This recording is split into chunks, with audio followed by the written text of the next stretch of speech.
নমস্কাৰ প্ৰাইম আছামৰ বিশেষ অনুষ্ঠান যাত্ৰালৈ মই ময়ূৰী আপোনালোকক স্বাগতম জনাইছো যাত্ৰাৰ প্ৰথমটো খণ্ডত উপস্থিত আছো কাজিৰঙাত এক অতুলনীয় পৰিৱেশত আজি আমি কথা পাতিম প্ৰকৃতিৰ লগত উৎসৰ্গিত এজন ব্যক্তি তেওঁ হ'ল মনোজ গগৈ প্ৰাইম আছামৰ বিশেষ অনুষ্ঠান এই যাত্ৰাত আমি আজি কথা পাতিম মনোজ গগৈৰ লগত তেওঁ অসম তথা ভাৰতবৰ্ষৰে নহয় সমগ্ৰ বিশ্বৰে এজন প্ৰশংসিত ব্যক্তি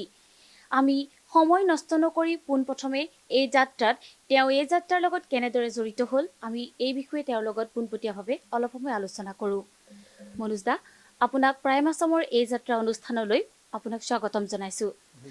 আপুনি এই যাত্ৰাত আপুনি যি জীৱকুলৰ মাজত আপোনাৰ যি মৰম ভাল পোৱা এইখিনিৰ লগত আপুনি পোনপ্ৰথমে কেতিয়াৰ পৰা জড়িত হ'ল ইয়াৰ প্ৰতি আপুনি প্ৰথম উৎসাহ কেতিয়াৰ পৰা পাইছিলে আচলতে একাষাৰে ক'বলৈ অকণমান অসুবিধা তথাপিও আচলতে মই এই কামত ৱাইল্ড লাইফ কনজাৰ্ভেশ্যনৰ কামত আচলতে 2005ৰ পৰাই আচলতে মই জড়িত হৈ আছোঁ আৰু মানুহৰ ক্ষেত্ৰত মানে সৰু সৰু কিছুমান ঘটনা ঘটে আৰু সেই ঘটনাবোৰে আচলতে গোটেই জীৱনটো এটা বেলেগ এটা ষ্টেজলৈ লৈ যায় গতিকে মোৰ লগতো এটা সৰুকৈ ঘটনা এটা ঘটিছিল আৰু তেতিয়াৰ পৰাই আচলতে মই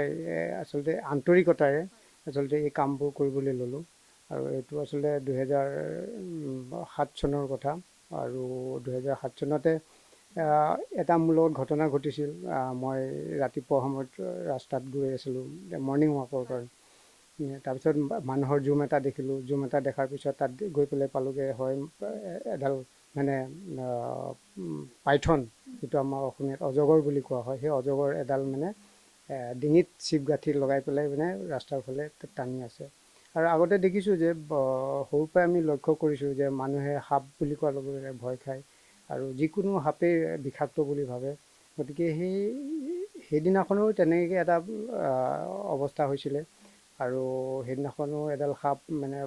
তেওঁলোকে চিপগাঁঠি দি পেলাই ৰাস্তালৈ টানি টানি আনি আছিলে তেনেকুৱাতে গৈ মই পালোঁগৈ পোৱাৰ পিছতে মই সুধিলোঁ যে এই সাপটো কিয় মাৰিছ তেতিয়া তেওঁলোকে ক'লে যে এটা 2 কেজি ৱেটৰ এটা কুকুৰা খালে বুলি ক'লে তাৰপিছত মই ক'লোঁ যে যদি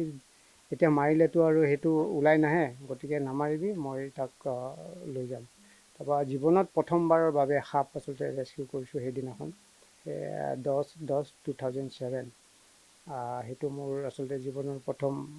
ৰেস্কিউ সাপ বিশেষকৈ সাপ আৰু তেতিয়াৰ পৰাই আচলতে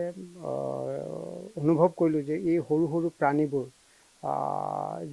নেচাৰত যিখিনি থাকে সিহঁতৰো এটা গুৰুত্বপূৰ্ণ ভূমিকা এটা লৈ আছে আৰু প্ৰকৃতি যদি নাথাকে প্ৰকৃতিৰ সম্পদবোৰ যদি নাথাকে তেতিয়াহ'লে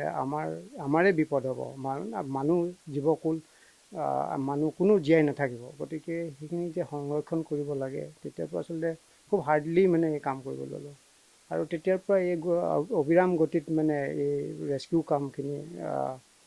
কৰি থকা হৈছে গতিকে এতিয়ালৈকে এয়া কৰিয়ে আছোঁ আৰু চলি আছে তেওঁ ইতিমধ্যে আমাক জনাইছে যে তেওঁ প্ৰথম সাপৰ দ্বাৰাই এই সাপকে প্ৰথম উদ্ধাৰ কৰিছে সেইটো তেওঁ জীৱনৰ এটা বেলেগ অভিজ্ঞতা সেই অভিজ্ঞতাৰ পৰা তেওঁ এতিয়ালৈকে কিমানখিনি জীৱকুল উদ্ধাৰ কৰিছে আমি তেওঁৰ পৰা অলপ জানোচোন আহক হয় আপুনি এতিয়ালৈকে আপুনি যিহেতু কৈছে যে 2005 চনৰ পৰা আপুনি এই কাৰ্যৰ লগত জড়িত হৈ আছে আপুনি তেতিয়াৰ পৰা বৰ্তমানলৈকে কিমান এনেকুৱা জীৱকুল উদ্ধাৰ কৰিছে আচলতে মই 2005ৰ পৰাই কৰিছিলোঁ কিন্তু সাপ কৰা নাছিলোঁ ৰেস্কিউ কিন্তু আৰু নন অফিচিয়েলি আচলতে 2005ৰ পৰা আচলতে কৰা হৈছে কিন্তু অফিচিয়েলি মই আচলতে 2007ৰ পৰা আৰু সেই দিনটোৰ পৰা যি দিনটোৰ মানে মই সাপ উদ্ধাৰ কৰিছিলোঁ সেই দিনটোৰ পৰাই আচলতে মই যিমান উদ্ধাৰ কৰা সেই প্ৰাণীবোৰৰ গোটেই তথ্য পাতি আচলতে ৰাখি গৈছিলোঁ আৰু ৰেজিষ্টাৰ মেইনটেইন কৰিছিলোঁ আৰু বৰ্তমানলৈকে প্ৰায়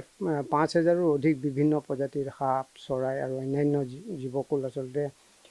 উদ্ধাৰ কৰি পেলাই তাক প্ৰপাৰ হেবিটেটত ৰিলিজ কৰা হৈছে আৰু তাৰ ভিতৰতে চৰাই প্ৰায় 85টা প্ৰজাতিৰ চৰাই আছে আৰু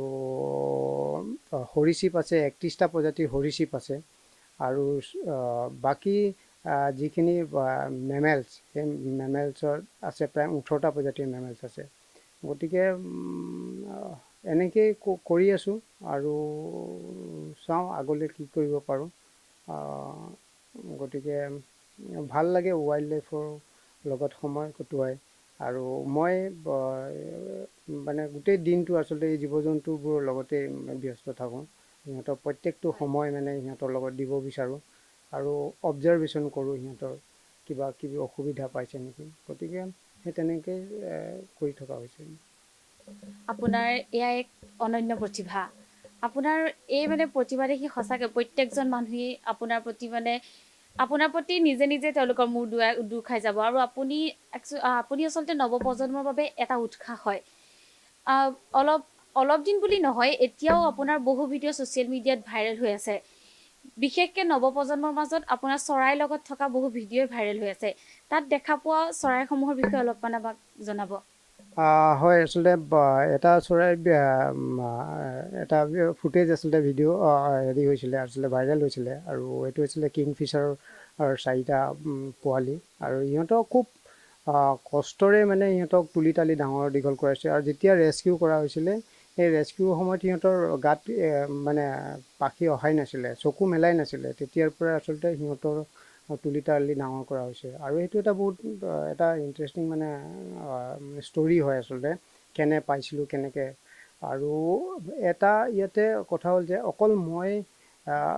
মই এইটো কামত ব্যস্ত আছোঁ এনেকৈ নহয় যে মই ওচৰৰ মানুহখিনিকো আচলতে এই কাম লগত জড়িত কৰিব বিচাৰিছোঁ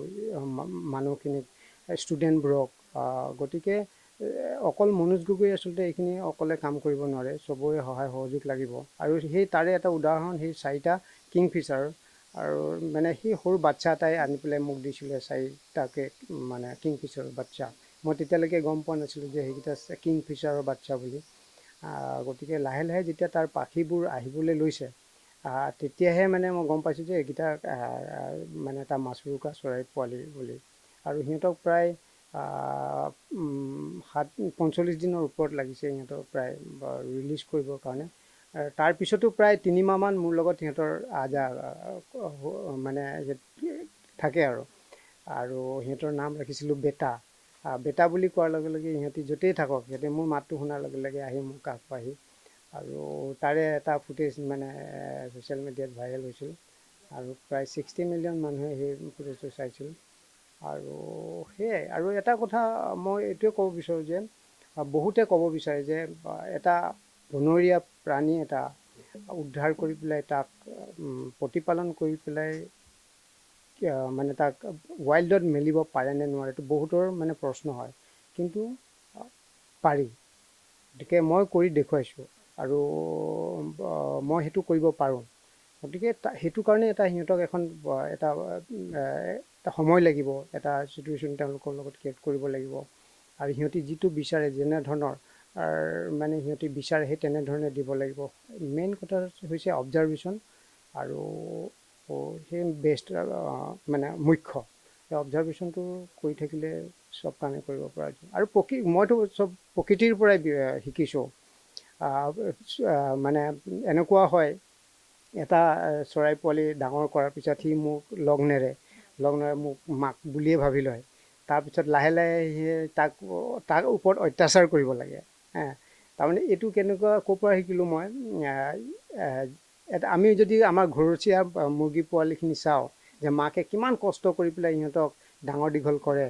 কৰাৰ পিছত সিহঁতি এটা সময়ত মাকে নাখাই পেলাই সিহঁতক খুৱায় তাৰপিছত এটা ষ্টেজ এনেকুৱা আহে যেতিয়া মাকৰ ওচৰলৈ পোৱালিকেইটা আহিব আৰু সেই পোৱালিকেইটাক খুটে মাকে তাৰমানে কিয় খুটে তাৰমানে সেইটোৱেই যে তহঁতি এতিয়া নিজে খুটি খাব পৰা হৈছে খুটি খাব পৰা হৈছে তেতিয়া মোৰ পৰা আঁতৰ সেইটোৱে আচলতে তাৰ পৰাই মই শিকিছোঁ যে এটা ষ্টেজত সিহঁতক আমি অত্যাচাৰ কৰিব লাগিব তেতিয়াহে উদ্ধাৰ কৰা সেইখিনি অত্যাচাৰ কৰিলে মানে সিহঁতি মানে মোক এৰিব গতিকে বিভিন্ন প্ৰকাৰ আছে কেনেধৰণে অত্যাচাৰ কৰিব লাগিব সেইটো এটা টেকনিক হয় সেইটো কেনেদৰে অত্যাচাৰ কৰিলে সিহঁতি মোৰ পৰা আঁতৰি যাব সেই বস্তুটো মই জানো আৰু তেনেকৈয়ে কৰা হৈছে আৰু মই ছাকচেছ হৈছোঁ 100%। গতিকে দৰ্শকসকল তেওঁ ইতিমধ্যে জনাইছে তেওঁ জীৱকুলৰ মাজত কিদৰে মৰম ভাল পোৱা বিলাইছে আৰু কেনেদৰে তেওঁৰ পৰা যেতিয়া জীৱকুলসমূহ প্ৰকৃতিৰ ওচৰত মুক্ত বিচৰণ কৰিবলৈ মনোজ দাই এৰি দিয়ে তেতিয়া মনোজ দাক বেয়া পাবলৈ শিকাব লাগে তেওঁ কেনেদৰে এই যাত্ৰা অব্যাহত ৰাখিছে।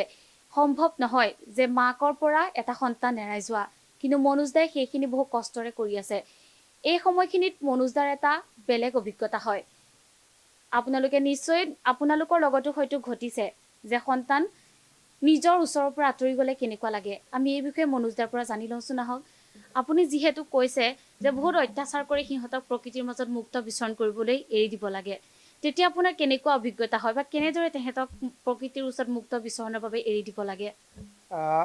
হয়, মানে খুব দুখ লাগে। সেই পিৰিয়ডটোত আচলতে খুব মানে দুখ লাগে। কেইবাটাও মানে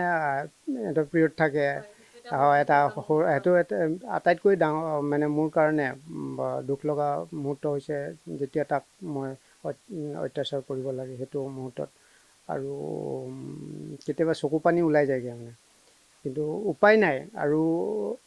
মই যদি তাক সেই অত্যাচাৰ নকৰোঁ তেতিয়াহ'লে সি মোৰ ওপৰতে ডিপেণ্ডিং হৈ থাকিব। গতিকে তাক এনেকুৱা এটা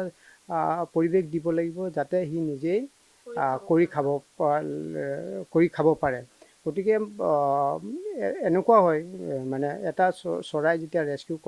কৰি অনা হয়, তাক ডাঙৰ কৰিলোঁ, কৰাৰ পিছত তাক মই দিনটোত যদি 4বাৰ খানা দিলোঁ, লাহে লাহে সিহঁতি মই 3বাৰ দিলোঁ, তাৰপিছত লাহে লাহে 2বাৰ দিলোঁ, তাৰপিছত দিনটোত এবাৰ দিলোঁ, তাৰপিছত লাহে লাহে সেই যিটো এবাৰ মই কমাই দিওঁ, সেই এবাৰ যিকণ সময়, সেই সময়কণক সিহঁতি নিজেই খুটি খাটি মানে কৰি খাব, মানে সেইকণ দিয়া হয় সময়। গতিকে লাহে লাহে সিহঁতি কি কৰে যে গম পায় যে এইখিনি ইমান দেৰিলৈকে মোক একো দিয়া নাই, মই কিবা এটা চেষ্টা কৰোঁ। গতিকে সিহঁতি আকৌ বিচাৰিবলৈ আৰম্ভ কৰিব। সেই এবাৰ বিচৰা মানে সিহঁতি লাহে লাহে বিচাৰিবলৈ। তাৰপিছত তেনেকৈ 2 দিনৰ মূৰত এদিন দিয়া হ'ব। এনেকৈ বঢ়াই এদিন কি হ'ব, মোৰ পৰা সিহঁতি লাহে লাহে আঁতৰি যাব। গতিকে সেইটোৱে আচলতে ভাল লাগে, কিন্তু কি বুলি ক'ম, এইটো অন্তৰত আঘাত, কিন্তু আকৌ সুখো এটা আছে। গতিকে সেয়াই। প্ৰিয় দৰ্শকসকল, এই জীৱকুলৰ মাজত মনোজ দাৰ অলপ সময় তেওঁ কেনেদৰে চৰাইখিনিক মাতি তেওঁৰ নিজৰ লগত বিলীন কৰি দিয়ে। আৰু ইয়াৰ পিছতেই আমি ল'ব লাগিব এক চমু বাণিজ্যিক বিৰতি।